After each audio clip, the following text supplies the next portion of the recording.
Hey, welcome back to the I forgot the podcast name. About movies. Uh, what about movies? Hot about Manic. movies? Manic. Manic about movies. Manic. There we That's go. right. That's right. That's right. It's been a while. But over the break, we decided to watch a movie called The Menu. Now, if I'm being honest, I did not think it was anything of what it was. All I did was see the poster, and I thought, oh, this is probably like a drama show, a drama movie about like the culinary world and stuff like that. Turns out very wrong. Uh, Yeah. it's a comedy horror movie is what it's labeled as, Yeah. Yeah. with Anna Taylor-Joy and some other Nicholas guys. Holt. Ray Fiennes. John Linguizamo. Um, I think that's the only names I know. Yeah, there's a couple like the Hispanic rich dude. I was like, oh shit, I know that guy from Comedy Central.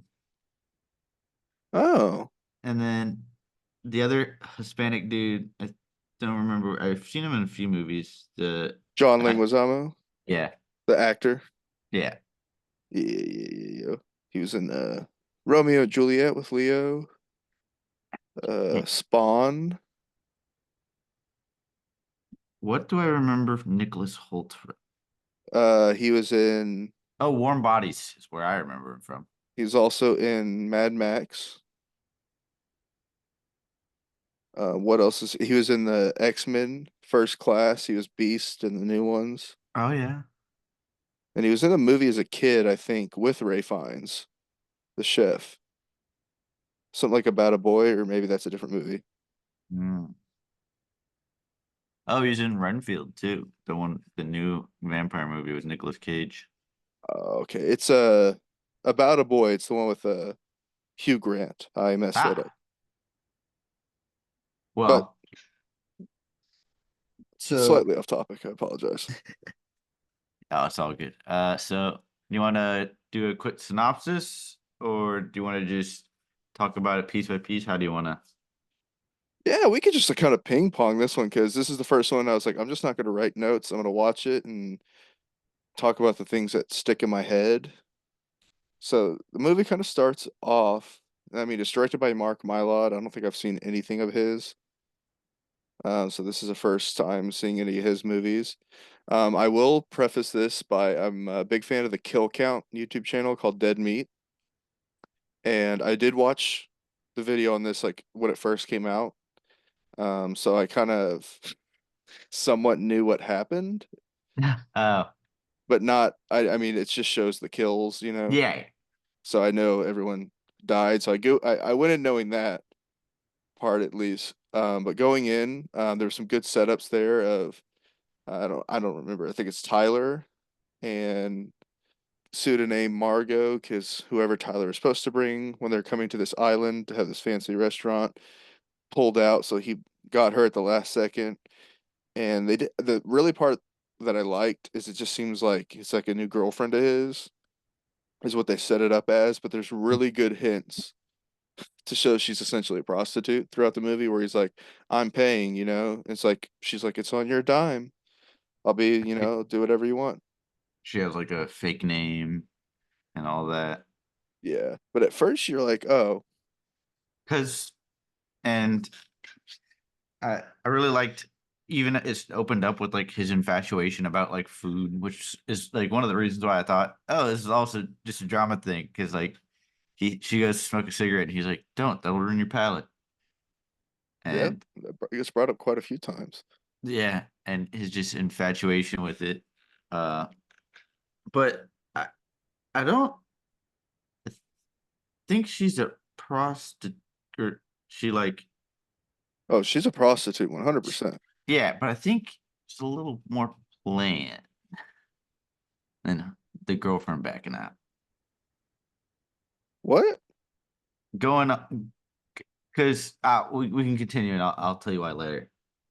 Yeah. Well, I know I mean, I was just thinking of because she has the talk with what's his name, the chef about it, service industry, and then that they keep that one guy recognizes her because they had an encounter where he paid her to, I guess, pleasure herself while he jerked off and was like, tell me that I'm a good man. Yeah.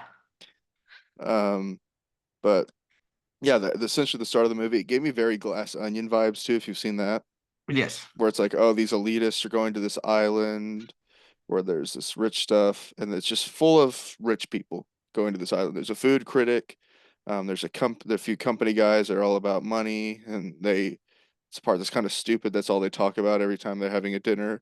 It's all about the money. It's all about the money. It's like no one Mm. has conversations like that, but we have actor, kind of a has been. It's set up where he's no longer a big name like he once was.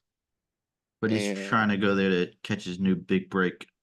yeah, that his assistant, very Glass Onion vibes as well, is like tired of his shit and quitting, wants to get a better job. We have a food critic, and then just a rich guy and his wife, and then we have the foodie, good old Tyler. Who's not, I don't know if he's exactly rich, but this is an Yeah, experience, once in a lifetime experience for him. yeah. He wants to So we, savor every moment. I mean, there is pretty good overall talking of everyone getting some character to development. I think the rich guys and the husband and wife, just rich husband wife couple, don't really have much where it's like basic. But everyone else, I feel like is there's pretty good character development with them, and Yeah. we essentially get started meeting the chef, his trusty sidekick, and it's a setup of a four-course meal, fancy Gordon Ramsay-esque.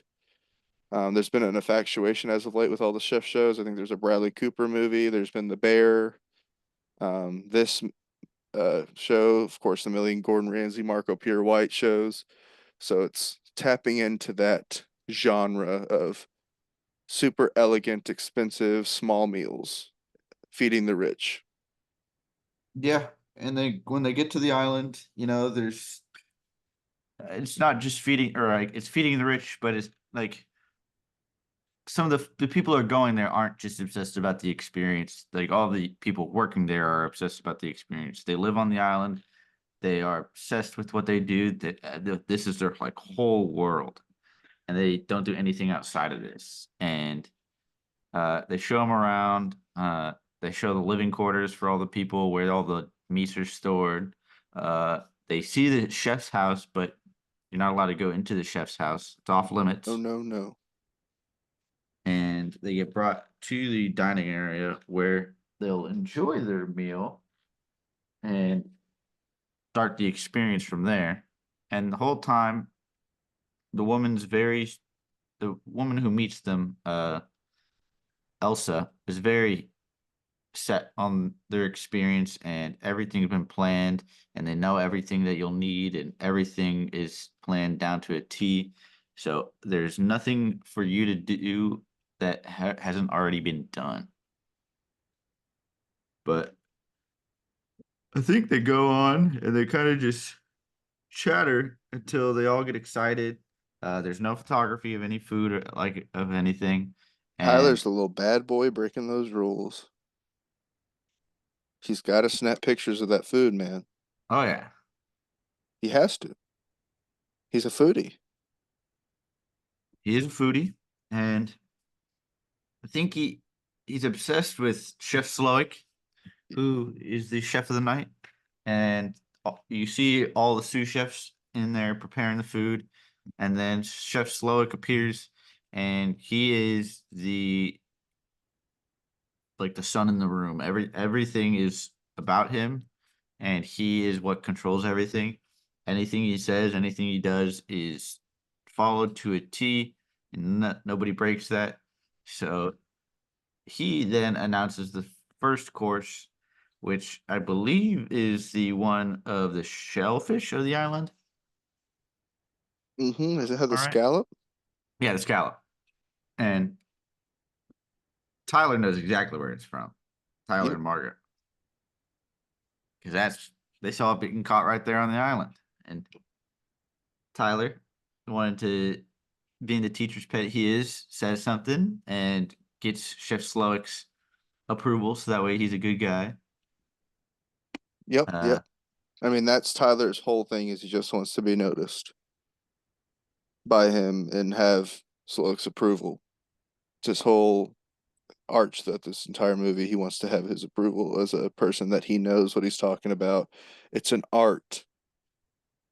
People that play sports, there's no art in that.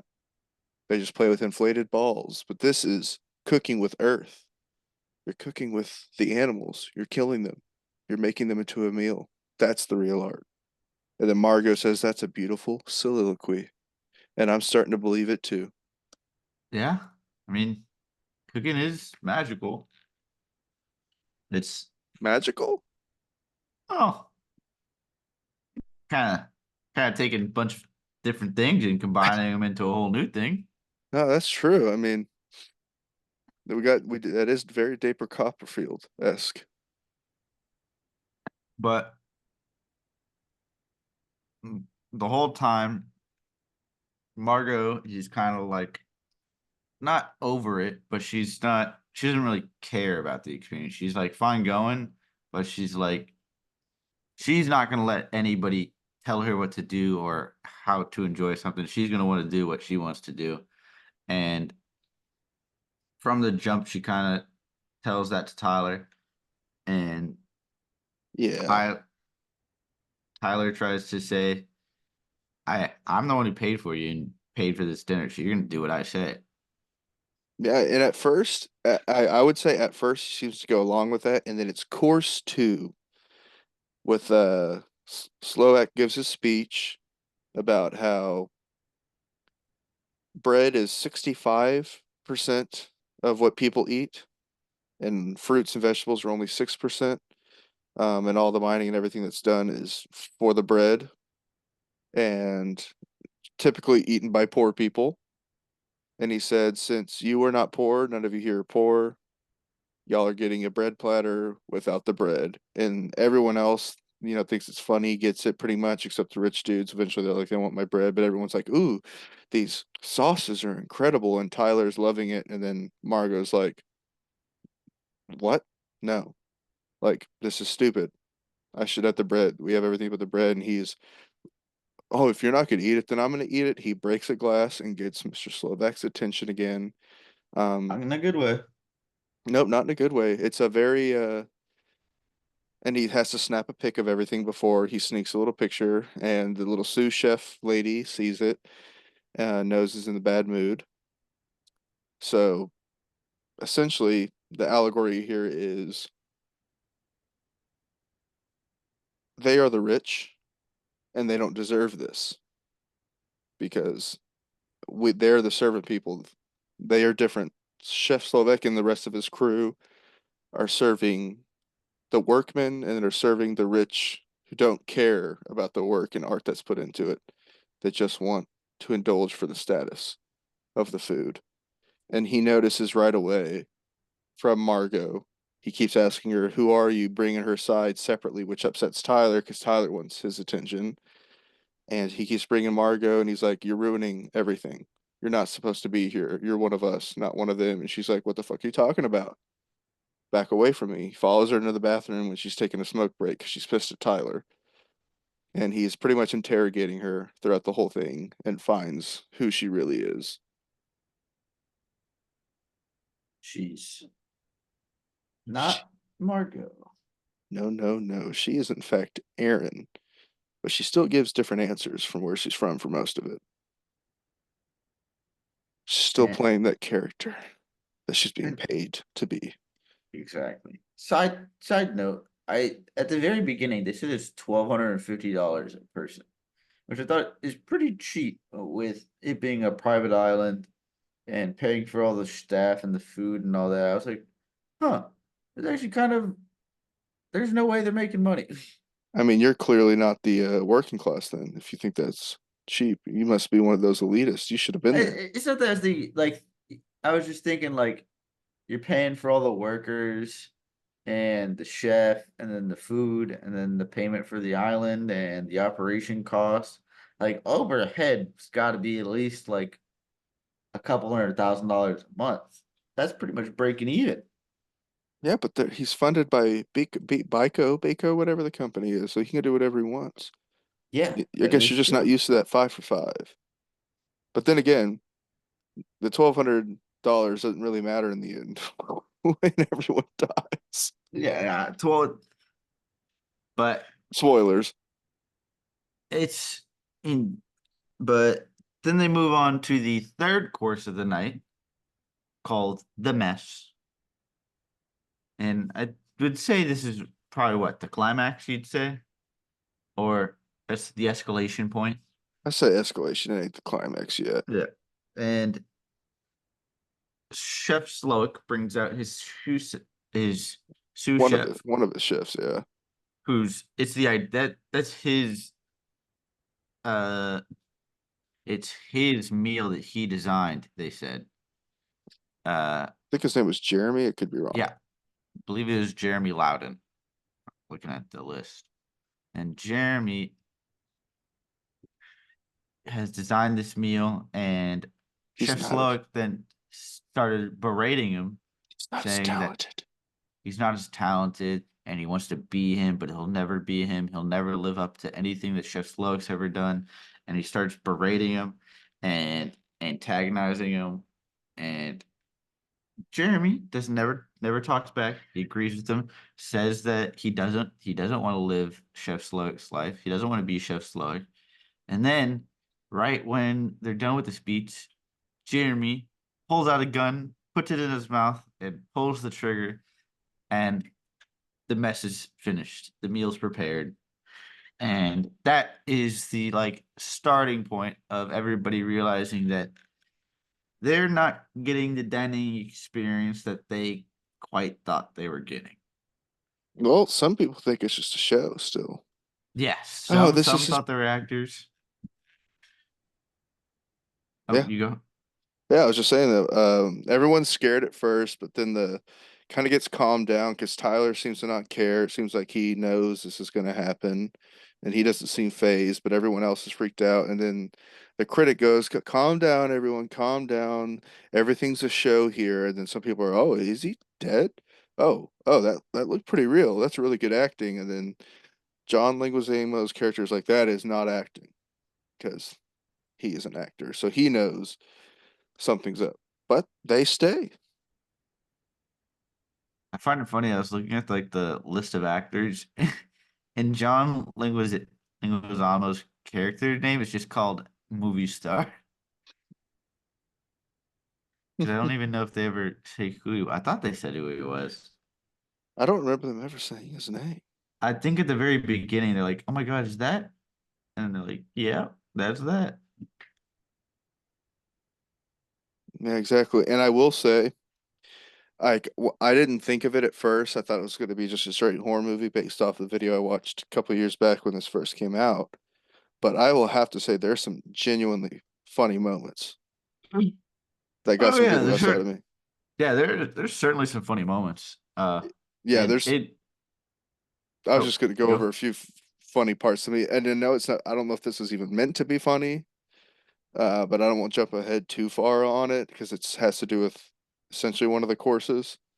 If we're going to go through all the courses, but the line he gives John Leguizamo's character, movie star, gives this big speech of, let's just let this end, and, and Slovak wants to kill this actor for one reason and one reason only, because it was a Sunday he had off. He went to go see a movie alone, Oh yeah. and it was John Leguizamo's worst movie, or I guess he like phoned it in. He's like, "Oh, it was a terrible movie, but I had a hell of a good time on set." And he's like, "You ruined my life after that movie. All I see is a searing image of your face, of someone that's given up and doesn't care anymore." And then John gives a big speech. He's like, "I get it. I get why you want me dead. But what about her?" To his assistant. And the assistant says, he asks, "Where did you go to college?" She says, "Brown University." He says, "Student loans?" And she's like, Nope. "No, you're dying." Genuinely got a really good laugh out of that. Yeah. But And continue. I apologize. I just wanted to oh like no, no, you're good. that's And it's I was got just some gonna say great funny in it. I think the next course is kind of like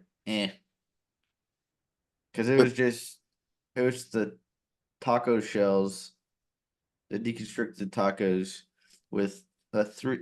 Each of the tacos had printed images of all the bad things and the reasons why they were there. Yeah, And most of them are very justifiable, except for poor movie star. yeah, People are he's embezzling just money. People cheating on their wives. Well, Tyler's being a foodie, taking pictures and sneaking pictures against the rules, which you broke the rules. And then good I old don't. mo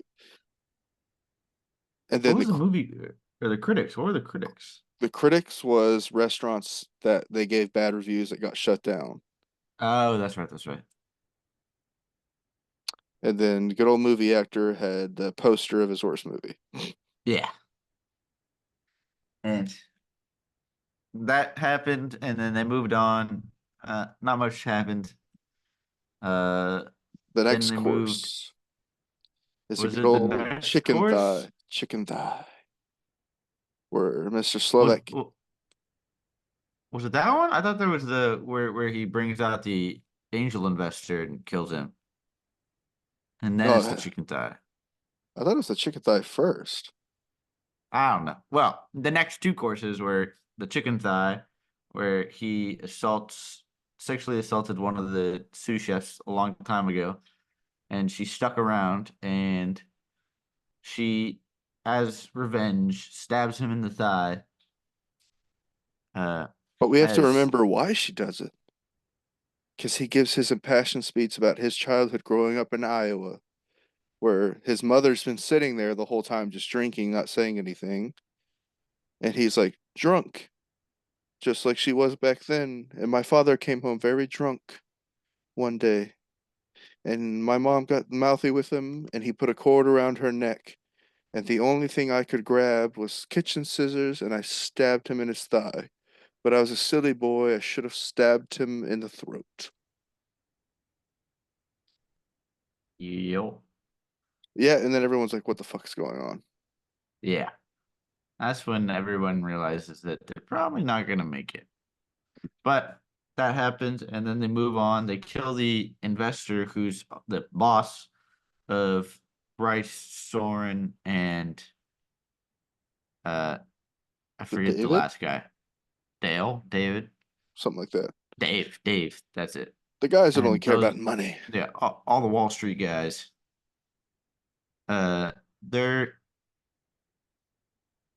that's when they realize they're screwed. They can't leave. And then they move on to the next course. Was it even a course where they just said that all the men you you can try to escape, and I forget what you get if you do escape or I what don't think happens. well, he It never says what you get if you Yeah, escape. He just says you have a 45-second head start until my try to chefs escape. go catch you. And Tyler doesn't run like everyone else does. Mm. He just wants to stay there because it seems like he knows something else that no one else knows. And he's there for the food. He doesn't care about the running away. He's there with the experience. He just wants Yeah. to be with Mr. Slowett. All he cares about is the food. And then everyone runs. Everyone eventually gets caught. And another funny gag is one of the movie critics, not movie critics, food critics, is hiding in a chicken coop. And they open a little gate, put an egg, which is funny because he's in the chicken coop. He's like a treat for the last person to be caught, and it's a little nice poached egg. And that was a pretty funny line. And he just sits there Yeah. defeated and eats it. And then everyone comes back in, and the girls have a conversation with the sexually assaulted sous chef. And they compliment her on her food. She cries, and then they all start just acting normal again, try to make her feel better. And she's like, the critic is like, we could get you your own restaurant. Like, I can pull that string. And she's like, I know you can. She's like, but the big thing is we can't die tonight. She's like, oh, yeah, that was my pitch. And then the critic just gives Mm. up and says, fuck it, give me more wine. Who wants more? Yep. And I forget what and then they need a barrel, right? Yeah, the sous chef is there and he still has his attachment with Margot and he's like, I need you to go get the barrel. But this is at the same time, right before this, Tyler is called out for his foodiness. And Slovak says, what did you know beforehand when I gave you the invite? And he said, I know everyone's gonna die. And he's like, what happened to your guest that was supposed to come? His girlfriend broke up with him. And Margot realizes he knows he brought her here to die, and she lashes out. And then Slovak gives him the attention he wants, and he says, "I want you to cook." So he puts on a That's chef right. apron, and Tyler gets flustered because he doesn't know how to cook. He only knows how to enjoy food. So he makes a terrible lamb. Slovak says that was awful, and he feels defeated. He whispers to his ear, and he disappears off screen. He asks Margot to go get a barrel from the smoke shack. Sous chef is not happy. She's like, it should be one of us, not her. And she gives her the keys. She goes to find the barrel, and who does she see? Hanging in the corner, but Tyler. Tyler killed himself and hanged himself because he let Slovak down. And she goes to get her barrel. And if you want to take her from here, if you remember this part, She then goes into, I believe it was the chef's place, no? yep, his house. Yeah, the chef's house to grab the barrel, gets attacked by Elsa, and then they have they start battling it out, and I believe they start attacking each other, and I think he kills her with, or she kills Elsa with kitchen scissors in the throat, Yep, she finds her. right? She's like, "Your sket's not supposed to be here. What do you think? You're special." And they have a little fight that Margot wins, or Aaron, now that we know. Mhm. But and then they go back there, and But a very vital part we can't skip over. She sees a radio, calls for help, and also sees a pictures of Slovak's life, his wife, kid, all the different stuff he's won. And he has an employee of the month from 1987 with a picture of him with a burger. And she sees that and they go back. She comes back with the barrel. yeah, she goes back to the barrel, and then not so long after comes back, who knocks on the door but the Coast Guard? And the Coast Guard comes in and stakes out the scene, and everybody thinks that they're going to be saved and that they're going to shoot Mr. Slovak because he killed everybody. And come to find Psych, out, psych, he was hired by Mr. Slovak, and it was one of his people the whole time. And which is crazy that he could have known Margot would go in there and call the Coast Guard if that was set yeah, up. and that's when she, I think, finally has it and says, "I want a cheeseburger. If I'm gonna die, I want a cheeseburger." She And says. She figures him out because he says he has no joy in cooking anymore, and the reason he kept that is because that was the last time he enjoyed cooking a meal. mhm. And I forget how she manages to escape. She escapes because she says, "Oh, actually, I'm full. Can I get this to go?" Because she Uh, brought him joy for his last meal, and she asked for it to go, so he lets her leave. yep, And then we commence to the final course. And what's that final course, Chris? it's all of them. I forget the exact meal they are making, but I remember him lighting the whole place on fire and it exploding. Yep. He talks shit about s'mores and how they suck, and turns everyone into human s'mores. But what are That's your right. final thoughts on this movie? I think that she was the customer that he designed the whole meal for, and everybody was supposed to die except for her, and he planned it that way.